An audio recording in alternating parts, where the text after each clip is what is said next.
Hello, and welcome back to the BFA Baby podcast. I'm your host, Taylor Hartman, and today on the podcast we're drinking coffee out of my very favorite Barbie mug. This is a hazelnut coffee from the roastery in Kansas City, and then a little splash of a chocolatey, a warm coffee creamer. Very nice. That's what we're drinking today on the pod, and today I kind of wanted to just have a huge brain dump conversation. There's been a lot of things that I've been thinking about, that I've been inspired by, and I just kind of wanted to talk about everything. I wanted to talk about this my choreography process recently, a big project I'm starting to work on. All these fun things I've kind of really wanted to just kind of talk about on the pod. And thank you guys so much for your support on last week's episode where I read you some of my debut novel. Maybe in a couple episodes or next season or something, I'll start to read you some more. But yeah, a few other updates. This season, this podcast, season 1 will have 20 episodes. I believe this is episode 19. Let me double check so I'm not fully lying to you. I believe that this is episode 19. Let's see. Yes, so this is episode 19. So this episode and the next episode will complete season 1. We'll take a little bit of a hiatus, and then we will hop in with season 2. There's some things I really want to set up for season 2, and so we'll take a break, kind of chill out a bit, and then I'll keep you updated on some more things as that starts coming to fruition. Of course, you can follow the Instagram at BFA Baby Podcast for all these fun little updates. So first, I want to talk about what I've been watching recently. So I have really been watching Peaky Blinders. And if Lily Dodge, if you are listening to this podcast right now, mark a tally. I've been watching Peaky Blinders really religiously, but I will only let myself watch it. I will only let myself watch it on a treadmill. Okay, if I'm I cannot I just cannot in good conscience be I'm gonna sit in front of this TV and I'm gonna watch this show for an hour. That's just not me. I'll do it with a movie, chill out with a movie. We'll get to that. We'll get to the most recent movie now. Please don't perceive my bed behind me if you're watching on YouTube. It's such a mess. Anyways, I'll sit down and do that with a movie. Kind of chill the night out with a film. But definitely definitely with a TV show, I want to be doing something, or at least if I have someone with me, when Caroline and I were watching, if we watched The Office or whatever, that kind of it's kind of a bonding, quality time type thing, but I have a hard time sitting down and being I'm gonna watch TV right now, and I'm just gonna sit down, so I'll watch Peaky Blinders on a treadmill. So I'll the treadmills at school have this this function where there's set workouts you can choose, and they'll take you visually take you through a city or whatever. So I'll pick one and I'll set it for an hour and I'll watch an episode of Peaky Blinders and I'll just do the workout on the treadmill. So I've been watching Peaky Blinders and I really, really enjoy it, and I feel very inspired by it. I literally just got off a call with one of my professors about inspiration and stuff, and I'm feeling very inspired about, this kind of old school, 1910s gangster kind of bad people with good hearts, deep down they got a good heart. And Peaky Blinders I watched it, right after seeing Oppenheimer for the very first time, because I, immediately, this is the first thing I'd ever seen Cillian Murphy in, and I'd, fallen in love with him during Oppenheimer. I just thought he was so talented, and I was let me watch everything this man has ever been in, ever. And, so everyone was watch Peaky Blinders, and the first time I watched it, I, was not vibing with it. I, could not get into it, and then earlier this year, I was okay, let me try it again. And I'm really enjoying it. I think I kind of had to give it another chance, but I'm really enjoying it, and, yeah, I'm feeling very inspired by the way they use music and the way they use movement and, all kinds of stuff. I feel very inspired by it. But, yeah, so I'm watching Peaky Blinders, and it's been really good. And if you watched it and didn't like it, I would recommend giving it another shot, because it took me 2 shots to really like it, and I've been really enjoying it. But something that has kind of also helped my workout practice has been knowing that at the end of my workout, I can, like, I'll usually do like an hour, 2 hours, 90-minute workout, usually in the mornings. I know I can, like, do all my hard stuff, and, like, the last 30 minutes of my workout, I can, like, knock out half an episode of Peaky Blinders. Like, if you need workout motivation, try watching a show on the treadmill at the end of it. I don't know, that's just a thought. But yeah, I've been really enjoying Peaky Blinders. Just thought I'd throw that out there. I have been really enjoying it. But something else that I did recently that I feel like deserves a moment on the pod is last night. I'm filming this on February 13th. On February 12th, I watched Saltburn. Let me tell you about my history with Saltburn. So I was in New York in November. And I was in New York in November, and we went to this little art house theater that's like a cafe on top and a movie theater on the bottom, and we saw Maestro, which is on Netflix. Go watch Maestro. It's very beautiful. So we saw Maestro in theaters and in New York, and when we were walking into this cutie little art house cinema, there was this gorgeous purple dress in like a box, and it said like Saltburn, and I was like, what is that? And there's like a photo of me like so happy standing next to this gorgeous dress, and I was like, what is Saltburn? And then I just like kind of forgot about it, and then everyone was like, Saltburn's the craziest movie I've ever seen. I'm 35 years old and Saltburn's the craziest movie I've ever seen. Or like the TikTok of like, I think it's a girl and a guy, and they're like us before Saltburn, and it's like them walking into the theater, and it's like us after Saltburn, and they're just like gagged, and I'm like, okay. So then everyone was like, this is a crazy movie, and I was like, okay, let's watch it. Okay, let's watch Saltburn. I turned on Amazon Prime, and I was like strapping in for like a ride, and it like wasn't that like okay, back up. I thought it was really beautiful. I thought the writing was like pretty good. I loved the sets and the costumes. The plot was really interesting. I enjoyed the movie. I really enjoyed it. Would I watch it again? Debatable. I think if someone wanted to watch it, I would sit down and watch it with them, but like I don't think that I would turn it back on. I had a good time watching it. It was not as like traumatizing as everyone thought it was making it seem. Like, obviously the thing at the gravesite was really crazy, and like the bathtub thing was really crazy, like with the drain, like that's crazy. But like it wasn't like melt your brain off kind of like shocking. Like it's kind of got that like psycho thriller type energy that like Black Mirror has. But like it wasn't like crazy. Like there are episodes of Black Mirror that I think fuck me up more than Saltburn did, or like the one episode of American Horror Story that I've ever seen ever, that did me in more than Saltburn did. Not to say that Saltburn is a bad movie, but I think that like the public perception of it was made it feel a lot crazier than it was. And not that I went in and then got let down. I think it was more just like, I wasn't let down. It was a great movie, but I think I was just kind of like, okay, it was kind of crazy, but like it wasn't anything like, I don't know. It was a good movie. Watch Saltburn if you haven't seen it. I think it's a good watch. I think it's worth the watch. But it was like, I don't know. It was kind of like, that is a movie that I watch. I think everyone was making it sound a lot crazier than it was, but I enjoyed it. It was a good time. I really loved the music. Shout out the music director in Saltburn.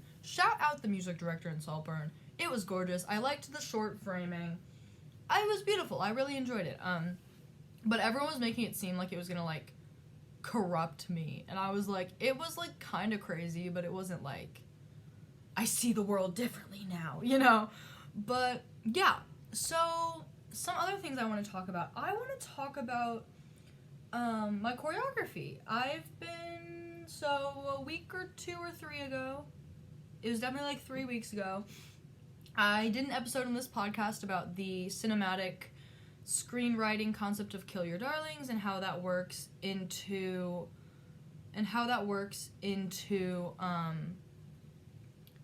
choreography, you know. And Sorry, this coffee is very good, so I'm just kind of like inhaling it. And how that works into choreography. And I'm happy to say that we've made some really massive strides on this piece.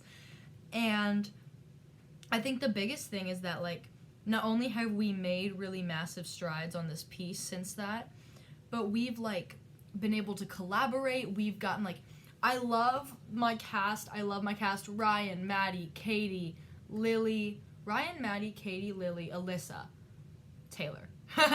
I love my cast. Those 5 are changing the game, and I don't think I would be able to have such a compelling and successful piece without these 5. And they are just making the process so amazing and so effortless, and they are just the best dancers I could ever ask for. I could sing their praises day in and day out. But yeah, so we've made some really big strides. We have a few holes to fill, but some really good work done. And the biggest thing I've learned as it relates back to Kill Your Darlings is that, like, your dancers have ideas.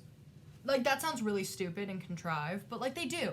And, like, acting choices I'm seeing my dancers make, and, like, taking, like, ideas like the tablecloth thing, Ryan has, like, completely not changed it, but, like, made it his own, and it's, like, made the story so much more captivating, and, like, the way the characters are relating to each other, like, it's just been such a rewarding experience, especially with, like, a massive piece. It's been just, like, such a rewarding experience, and it's just been really lovely, and I'm learning a lot, and I can't wait for this piece to become something. I told them that if it, for whatever reason, doesn't get selected, then we'll turn it into a film. Which brings me into my next point, dance films. I just got off a Zoom call with my professor, and we're talking about our final project. I'm in a choreography class currently. My final choreography project.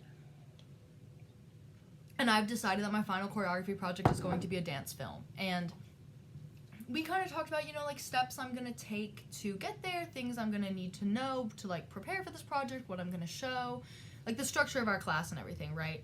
And, you know, we have this plan set out of, like, like, the steps I'm going to take, and it's going to be a lot of work, but I think that then brings into the conversation something I really wanted to talk about on the podcast, that, like, in the wise words of our love Taylor Swift, nothing safe is worth the drive. Nothing easy is worth doing. Nothing that, you know, things that are hard work are the most rewarding and the most celebrated and special. So I'm definitely, like, it's going to be a lot of work, but I'm really excited about where it's going to take me, what I'm going to learn, what I'm going to do and grow. And I have an advising meeting tomorrow. This is something I really want to talk about. I recently met up with a family friend who works in and directs theater in the greater Springfield area. Shout out Ryan. And, you know, he went to MSU, go Bears. And, you know, we were just talking about, you know, his experience at the college, because he's a couple years removed. And, like, my experience and, like, all these things I want to do in the arts, you know. He's a really great resource. I really am very happy to have met him. But, yeah, so we were kind of just talking, and he really encouraged me to, like, hone in on what I want to do professionally. Like, if you know me, I want to do, like, 1,000,001 things all the time. And I, like, just had this conversation with my professor. She's like, I know you want to do 1,000,000 things, but, like, let's hone it in a little bit. And he really encouraged me to hone in on what I want, and I'm now, you know, setting up advising appointments. I literally have one tomorrow morning to sort of discuss and talk about some next steps that I have, for, you know, my future career post-college. I'm really excited about having that meeting, and this is all to say that I really want you guys to speak for yourselves. And, like, let me tell you what I mean. Like, if you want something, do not be afraid to ask the questions and take the steps to get there. Will you always get the answer you want to hear? Maybe, probably not. And I think the biggest thing is just put yourself out there. Like, I was really nervous to email my advisor and be like, hey, Sarah, can I have this advising meeting? Like, I want to know the next steps that I can take for my career. And I don't know what she's going to say, but I am willing to, like, be open to that feedback and open to that conversation. And I'm willing to say out loud what I want and what I want for my life and my career. And I think sometimes we're really, I think with all the pressure that's put on artists, especially ones that come from families that aren't super artistic, you know, I think like that kind of pressure is really heavy sometimes. And I think sometimes it holds us back from being like, you know, I'm gonna do this. And I think like reaching out to your resources and asking the people around you who are in this industry and who have done this and who know, like, don't be afraid to do that. And I think like for a long time I was really scared to be like, I'm gonna join a company. And like obviously like I wanted that, and like in my heart I wanted that, but like sometimes it's scary. Like in the wise words of Claire Woods in Hollywood on Netflix, if you want something you have to declare it. And I say that a lot and I kind of live by that, but sometimes it's scary to declare what you want, and I'm just here to validate, be like, yes, it can be scary to declare what you want, but the sooner you declare what you want, the more empowered you will be to reach out and seek out people that will help you discover that and that will help you point yourself in the right direction, you know. And so I'm going to finish off my coffee there. Help point you in the right direction and give you guidance and like places to go, you know. Like people only know to help you if you ask them. People only know what's going on if you tell them, you know. And that's funny because that's like a really big premise of my dance, but for spring dance. But yeah, so like, do I know what Sarah's gonna say? No. Am I willing to take her advice and work on it? Yes. Because I know what I want and I know that this is my dream, and I'm no longer scared to declare the dream I have for myself. And I think the sooner we declare it, the sooner it's out there, and the sooner that more things are coming into us. And I just wanted to shout that out. Like, don't be scared to use your resources. Don't be scared to reach out to the people around you. Don't be scared to ask hard questions. Don't be scared to receive hard feedback. I think that's a big thing too. Like in like the most anxiety ridden parts of my brain, I'm like, she's gonna tell me to change my major and that I'm worthless, I'm never gonna have a career. And it's like, okay, dial that back in. Like, that's dumb. You are gonna have a career and your art is worthwhile, and you're gonna take the path that you need to take, and you're gonna do everything you set out to do if you know, work at it, you know, and all of those things. And I think it's just really important to know that you got this. Like, you can do the thing, and just reach out. Keep yourself open for feedback, but reach out. You'll never grow if you don't put yourself out there to grow. And that's really what I'm learning this year, is like, put yourself out there to grow. You'll never learn if you don't. So yeah, I'm doing a lot to grow and learn, and just kind of like, and if you fail along the way, you learned. That's another really big thing. You know, if you fail along the way, you learned, and you'll do better next time. You know, it's not everything is so life or death. I mean, obviously, if you're like a brain surgeon, it is, but like, guys, not to discredit us, but like, we do play make-believe. Like, we have a joke in my friend group that we all like have little trivial things that we joke that our degrees are in. Like, my friend Colin is a sports management administration. We're gonna say administration. He's like a sports administration, sports management major. And his joke is that, like, he's getting his bachelor's in ball go far. Like, I'm getting my bachelor's in make-believe. You know what I mean? Like, not to trivialize what we do, it's very important. I mean, shit, I've dedicated my life to it, and I have a whole ass podcast about it. But, like, it's not trivial, but it's also not the end of the world. You know? Learn, grow, put yourself out there, make mistakes, get messy, get deep into the work. Chase the dream. Chase the dream at full force. The dream will eat you alive, and the heartbreak of not reaching your dream will eat you alive if you are not ready to get dirty in pursuit of it. Imagine your dream is a lion that just escaped from the zoo. Where is this podcast going? Imagine your dream is a lion that just escaped from the zoo, and you're running away from it so it doesn't eat you, like, point blank alive. You know, because lions, you know, you're chasing or like you're running away from your dream, that dream, if you aren't willing to get down and crawl and get messy and just totally commit yourself to the act of running,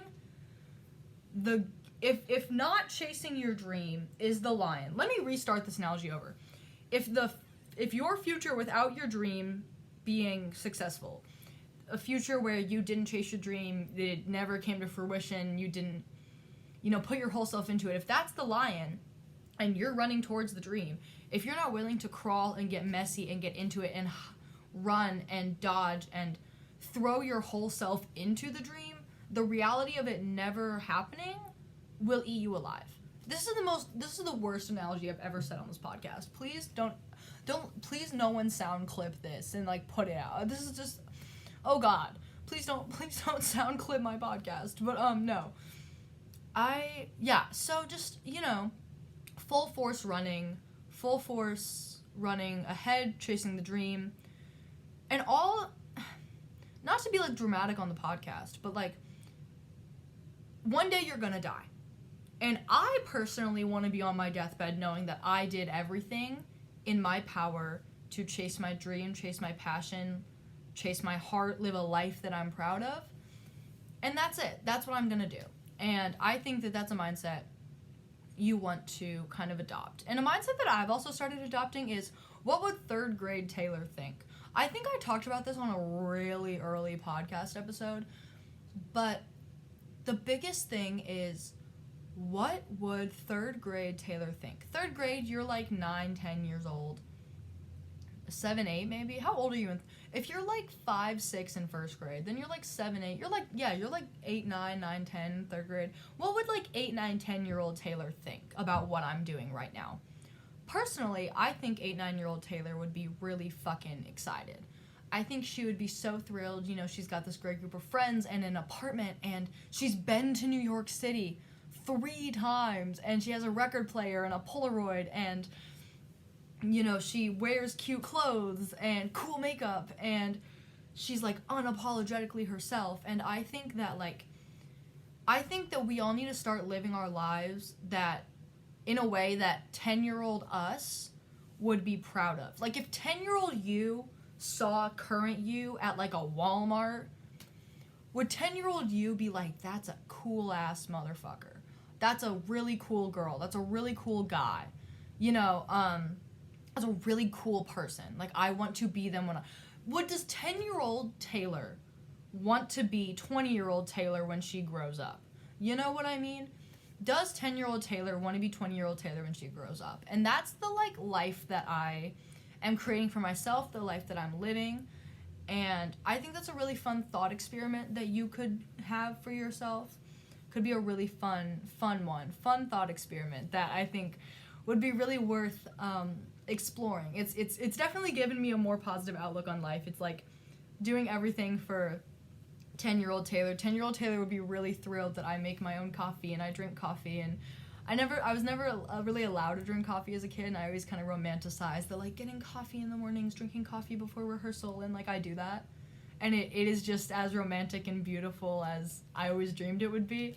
So, cheers to that, my now empty mug. Cheers to that. Also, shout out Caroline for this Barbie mug. I don't know if the podcast has seen it yet, but it is like my favorite thing ever.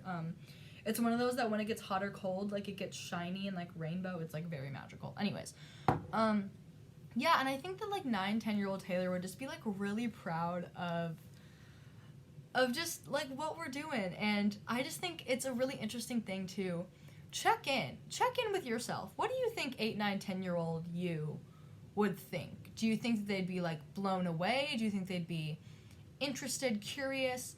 Maybe if you like didn't discover the arts till later, would 8, 9, 10-year-old you not really know how to process the career path that you're on, what you're doing? I would love to, maybe that'll be my poll question in the show notes. What do you think 8, 9, 10-year-old you would think about you now? I think it's a really interesting thought experiment, and it's definitely given me a more positive outlook on my career. Even like moving into the next point is auditions. I recently just finished submitting all of my summer stock auditions. I submitted for a grand total of 168 theaters. And I am now in the desperate period of waiting. Not desperate, but just kind of like, oh, let's go. Like, you really just, like, impatient period of waiting. And I just wanted to shout out my artists. Actually, I have the program right here. I recently saw Mean Girls, the non-union tour. It came to Juanita K, the theater, like, right off, it's literally across the street from my apartment, but it's, like, on our campus. And the girl that played Katie, Natalie Shaw, I really wanted to, read you her little bio, and she said some, like, really cool stuff. So Natalie Shaw, who played Katie Heron, she/her, is a New York-based and North Dakota-born performer. She earned her degree in theater arts, creative writing, and film studies at the University of Minnesota, and has been working in Minneapolis and New York ever since. Credits include Cinderella, Audrey the New Musical, and Daredevil. Natalie sends love to her incredible twin sister, Jenny, her parents who have supported her passions from the very beginning despite the job insecurity, her wonderful brother, roommates back home, and hardworking agents and managers. Finally, for the actors out there who are getting rejected again, I see you. Keep going. You're one job away. And that was... I'm, like, tearing up, like, reading it again. Like, I almost cried, like, in my seat reading that because... It's been kind of difficult, and I remember, like, telling my mom about this, like, it's been really difficult, you know, because all my friends that are in, like, traditional career paths, you know, are signing on to their internships, they're getting their internships, they know what they're doing for the summer, and it's kind of hard to just be, like, waiting, and you don't know when you're gonna know, and, like, reading that, it's just, like, she's there, she's doing it, and,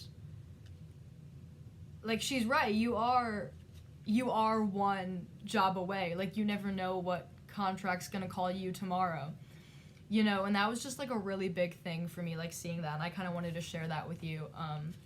One more time, just for, like, dramatic effect, one more time. For the actors out there who are getting rejected again, I see you. Keep going. You're one job away. And it's so true, and it's something I think we really lose sight of in that, like, comparison of what other people are doing and what other people are booking. And, like, the biggest thing is, like, especially with, like, if you're in an arts program at a greater university, like, if you're not just at an arts university, you know what I mean? If you're in an arts program at a greater university, it's apples to oranges if you're comparing, like, what you're doing in your department to, like, what your friends in the, like, Megan's nursing, like, what your friends in the nursing department are doing. Like, it's so completely different worlds. It's different timelines. It's different requirements. Like, it's apples to oranges. And even when it's apples to apples, even when it's what other people around you are booking, fuck it. Literally fuck it. Because everyone is on their own path, and if they book something this summer, you know, and you don't, maybe next summer you'll book and they won't. You know, it's like the comparison, you've been told it your whole life, don't compare yourself to others, and it's hard. It's so hard. I literally had a whole breakdown about this, like, a week or two ago. Like, it's so difficult, and the waiting is difficult. The waiting is agonizing and grating and, like, nauseating, especially if you're me and you're impatient. It's just, like, it's grating, and I think that the biggest thing for me is, one, just, like, don't compare. Like, celebrate each other's achievements, but what happens, you know? And I think the best piece of advice I have for just the waiting is, like, get excited about things that are coming up, like, now, right? Which, like, sounds contrived, but, like, hear me out. Like, get excited about things that are happening now. Like, we're throwing, like, a Barbenheimer thing because Oppenheimer's finally out on streaming. And, like, you know, we can watch Barbie and Oppenheimer. We can Barbenheimer here for, like, our friends that didn't do it this summer. You know, go see local art. Like, I literally just saw Rock of Ages at Springfield Contemporary Theater. And support your friends that are in local art. Like, I just saw my friends in Rock of Ages. My friend Katie was a pit singer. Shout out Katie. I'm going to try to rush in the Heights this weekend. You know, our accompanist, Kyle, has a concert on campus tonight. We're going to go see him. We're going to go see Kyle on campus. play his piano, and like just get excited about things that are in the now.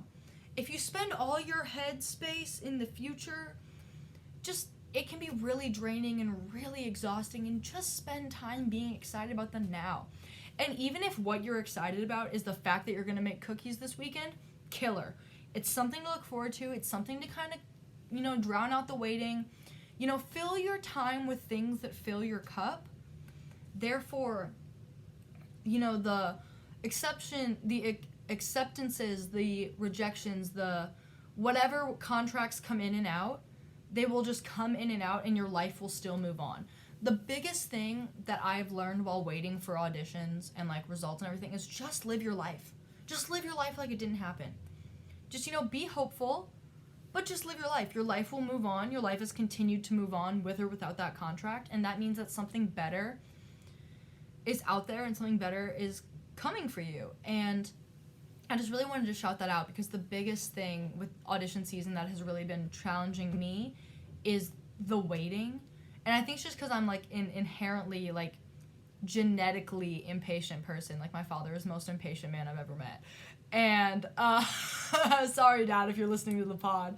I don't think he is. So sorry, Dad, you're impatient, but I got that gene from you. So, you kind of have that, I got that impatient gene.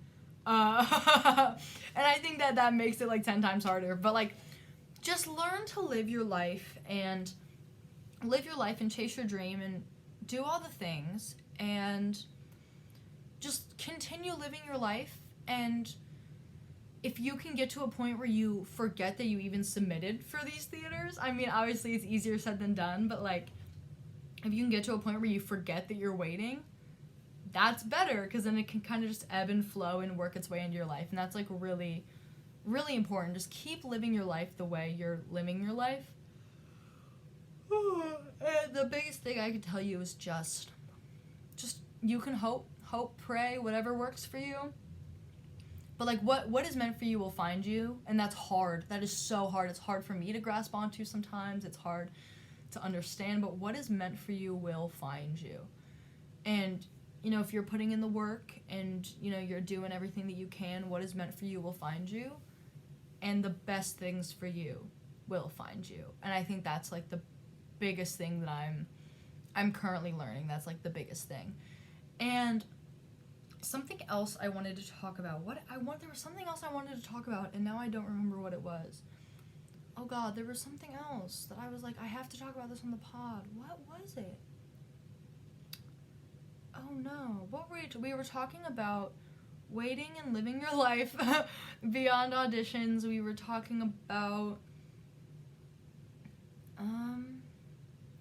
I don't know what else. There was something else I wanted to say, but I'm gonna start talking about something else in hopes that it jumps back into my brain. But something else that I am working on, I just wanted to shout out the fact that like, take up other endeavors. Like, we've talked about this on the pod like 7 million times, but like, take up endeavors that also fill your cup. Like teaching Zumba at the rec, I make some extra money, and I'm dancing and I'm bringing people together, and like that's an endeavor that's like really helpful to me, and that's like really filling my cup. Like it's always good to have a job that you're excited to go to. You know what I mean? Oh my God, I know what I wanted to talk about. I have been missing New York. It took me, my roommate got me this New York journal. If you're on YouTube and you're watching, she got me this New York journal. And I have yet to decide what I'm going to do with it, because I feel very connected to it, and I don't want to... I want to do something special with it. I feel very connected to this journal. I want to do something special with it. I've been missing New York so much. Shout out Kelsey, if you're listening to the pod. I don't know if you are. Shout out Kelsey, who is doing a semester in New York right now. She's doing like a national study abroad. MSU soon to be grad doing a national study abroad in New York. She's working, she's dancing, she's taking class, she's learning. And I am just so proud of her. Kelsey is wickedly talented and wickedly kind, and just her vision for her art is immaculate, and like her connection to herself and her identity is like so admirable, and like I cannot compare her to anyone else, and I'm very proud of her and the work that she's doing up in New York. But seeing her BeReals in New York and like her TikToks and stuff, like it's making me miss New York like so bad. knife to the heart. Like, I'm so proud you're slaying, Kelsey, but, like, I want to come be there with you. And I think that's a lot to say because I've always felt that, like, New York is, like, where I'm supposed to be. Like, I went for the first time with my dad. I was 14 turning 15. I went, like, my birthday's in January, and I went in, like, December. And I was 14 turning 15, and I remember being in this Uber, and our Uber driver was named Elvis. Let's talk about that. Our Uber driver was named Elvis. My very first time in New York, my dad was like, "Are you Elvis?" And this guy was like, "Yes, I am." Like, okay. And I remember looking out the window of this Uber, like, eyes wide, so excited. And I was like, in my brain, it's like, I've been here before. Like, my heart and my soul felt like I've been here before, and, like, I knew things. And it was like, I don't really, you know when kids talk about, like, having a past life and, like, you know, like, dying and stuff? Like, I'm thinking about that kid on Dateline, or 60 Minutes, not Dateline, on 60 Minutes when I was, like, a teenager. And, you know, it was this little kid, and he was, like, so scared of planes and big buildings, and he'd talk about, like, dying and, like, a, you know, plane crash and stuff, and, you know, he would talk about, like, this past life and who he used to be, and, like, all these weird connections about, like, oh, this kid, like, is like a 9/11 victim reincarnated, I think is what, like, the story was. And, like, I don't really believe in stuff like that. I don't really believe in reincarnation. I think it's a cool thought experiment. I think it's interesting, but I don't think it's real. However, I do think that there are places that we are meant to be, and I think that New York is mine. I feel so at home in New York. I feel very connected. I feel like my fully realized self. I just feel, like, so connected and loved and embraced by New York. Like, I feel homesick for New York, you know, and I'm, like, feeling it really strong this week, and it's just been a lot, but I'm feeling it really strong, and, like, nothing makes me want to work harder than the times like this when I'm feeling homesick for New York. It's like, I gotta get there, I'm coming for you, but yeah, no, I just wanted to shout out, I wanted to voice my homesickness for New York, because it's, like, very strong. It's, like, so strong. It's so strong, and it's, like, the stupidest thing. It's, like, I've been keeping it inside, but, like, I have been, and, like, getting it voiced as being, like, okay, I do feel this way, and, like, it's valid, because I do feel my most at home there, but it's, like, I have been missing New York a lot. So if you have any New York content that you would like to share, please drop it in the BFA Baby Podcast DMs. I would love any New York content that you have to share, to live vicariously through the creator. Some final things to kind of wrap up the pod for today. It's been, like, a super brain dumpy episode, and I sort of apologize for that, but I did kind of say a lot of things that I wanted to say, a lot of things that I wanted to touch on. Kind of been thinking a lot, been working on a lot of change coming in the next coming weeks, coming semester. You know, we've been doing a lot, learning a lot. I want to leave you with some recommendations. Some things that I've kind of been, like, doing, listening, whatever. First recommendation is Duolingo. This is not sponsored, but I've been doing Duolingo. Today is my 274th day. Excuse you. But I started learning French last summer. It's, like, a fun little practice that I've been having. I think I talked about this on the podcast before, but I want to shout it out again in case I haven't. Screen Zen. It's an app, again, not sponsored, but this is Screen Zen. And basically you can, like, set apps that, you know, that are, like, distracting to you or whatever. You can set apps and it will lock them for you, and it'll, like, time it, and basically, like, you have to wait longer every single time for it to unlock. Let me get you, like, a legitimate description for you. Okay, so this is from Screen Zen's official website. Pause before opening a distracting app. This is from Drew Gooden on YouTube, which is how I found this app. I found this app from Drew Gooden on YouTube.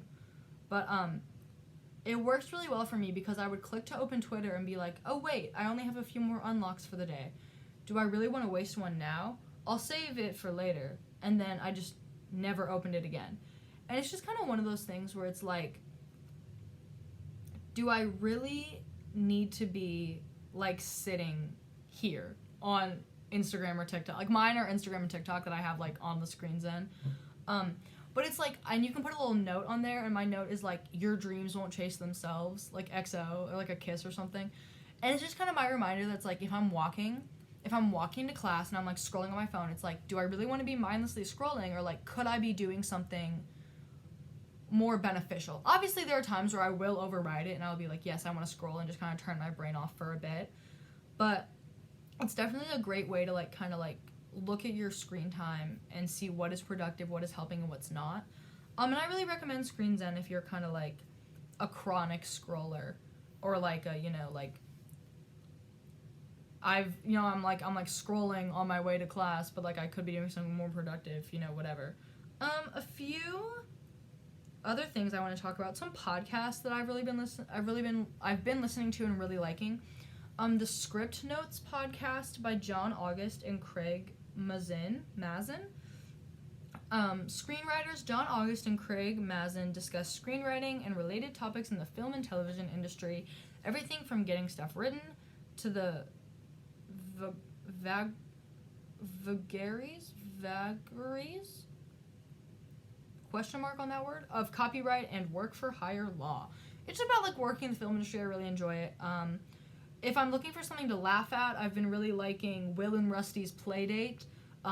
Rusty Featherstone and Will Donnellan change the world one episode at a time through groundbreaking innovation and mind-altering quips and whims. And I like Will and Rusty's Playdate because it's funny. It's just like two friends talking, and they like invent fake things. Like every episode, they like pitch stuff. And my favorite episode so far was on January 24th, and it was pitching award shows that don't exist, which I thought was really funny. House of Herbie, or Herbie House, sorry. Music artists Queen Herbie and Jedi Nick invite us into their safe space for self-discovery. This podcast explores the ups and downs of creative living, delivered like a pep talk from your besties. Get weekly motivation and permission to go after your wildest dreams with a side of witchy chaos. If I'm particularly feeling very like whoo and a little like artsy and up here, Herbie House is something I'll definitely listen to. Shout out Jess for recommending this to me. But yeah, like definitely just listening to something that, you know, makes me feel connected to the industry, connected to my work, something that inspires me, has been really beneficial. And I think that's all. This was kind of a rambly little episode, but I hope it was fun to listen to. I think that's all I have. Thank you so much for listening to today's episode. Of course, you can follow the journey at BFA Baby Podcast on Instagram. Send me your show ideas, what you want to see in season 2. Send me New York content, please. Send me memes if you want. Send me memes to the podcast. Maybe I'll start like meme of the week, and if you send me a good meme, I'll like shout it out on the podcast. Maybe I'll do that. That'd be hilarious. Maybe I would shout. If you send me a good meme, I will shout you out on the podcast next week. BFA Baby Podcast on Instagram, and yes, I think that is all. Have an amazing rest of your week. So happy we got to sit down and talk. Cheers. Meriden kiss. Mwah.